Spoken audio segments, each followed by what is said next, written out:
In this video, we will study about potential due to charged shell. Now, as we did in the video of Gauss law, when we applied Gauss law on a spherical shell, on a charged spherical shell, then we took three cases for points P. Once the first case was that point P was outside the shell, second was it was on the surface of the shell, and the third was it was inside the shell. Now, to calculate potential, again we will take these three cases. So first, let us say that there is a charged shell. Suppose it has positive charge on its surface with a center O and radius capital R. Now let us say that in the first case the point P is outside the surface. Here, suppose at a distance of small r. Now from the definition of electric potential, we have studied that V can be expressed as an integral of E dot dr minus integral of E dot dr. Now, if we assume that earlier point P was very far away at suppose infinity, and then it is brought from infinity to point R, then we can integrate this integral from infinity to R. So that will be our limit. Now, electric field on the point outside the shell will be given by, we have already studied this formula, it will be given by K Q upon R square. Now if we put this formula here, then V will be equal to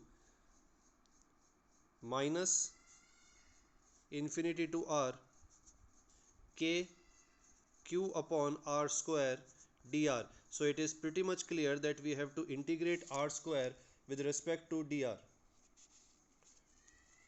So K and Q will be treated as constant. So that we can take outside, and V equals to minus KQ. The integration of 1 upon R square will be equal to minus 1 upon R. This you can do yourself, infinity to R. Now if we apply the limit, we get the expression V equals to KQ upon R.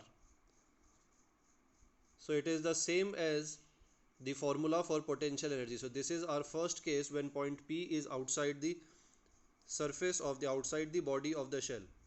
Now for second case, when P is on the surface. So in that case, if this is the shell, this is radius, and point P is on the surface, that means R will be equal to, small r will be equal to capital R. Now again putting the same thing, or we can directly put this value, this relation in this result, will get V equals to KQ upon capital R, where capital R is the radius of shell. Now when we come to the third case,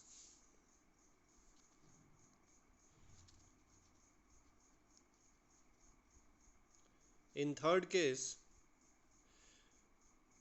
point P is inside the surface, it is inside the body of the shell.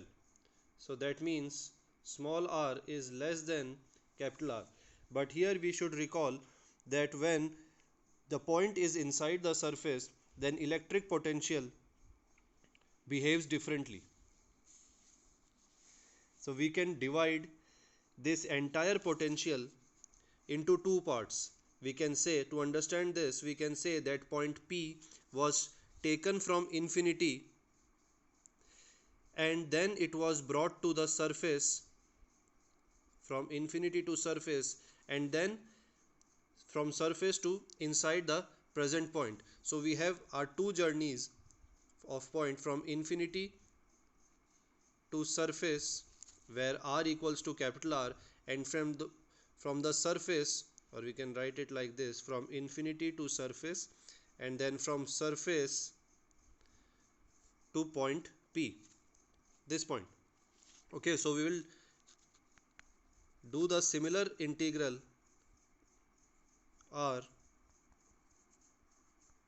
The integration would be same, but it will be divided into two parts. First part will be from infinity to capital R. Why capital R? Because we are bringing from charge from infinity to point P. At this point the distance is equal to capital R. So this EdR and plus from capital R to small r.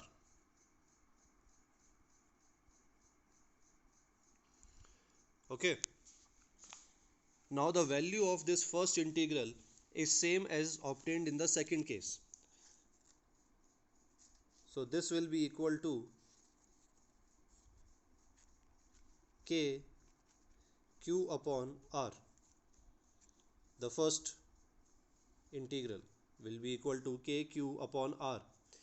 However, the second integral, now we should remind ourselves that electric field inside the shell is always equal to 0. This we studied in the topic of electric field. The electric field or the value of E inside the shell is always equal to 0 because all the charge is concentrated on the surface only. There is no charge inside the shell, hence the electric field is also equal to 0. So the value of second integral becomes equal to 0 and we are left with the expression V equals to kq upon r. So these are our three cases. Now if we apply these three cases into graph, which is very important, you should always study graph. It explains a lot of concepts. So if this axis is r axis and this is your potential axis, then your graph will be like this. This area is for r less than r, that is when the point is inside the surface. When P is inside the shell. This point, however, is when P is on surface. And this slope, this curve suggests us that V is inversely proportional to R. So which surface is that? This is the case when the point was outside the surface. So this whole graph can be divided into three parts. From here to here, when there is no change in potential, the potential is constant. This happens when point P is inside the surface of shell. At this point, point P is on the surface of the shell, and then the rest of the curve says that point P is outside the surface of the shell. You can see all three formulas and you will understand how this graph is plotted. Thank you.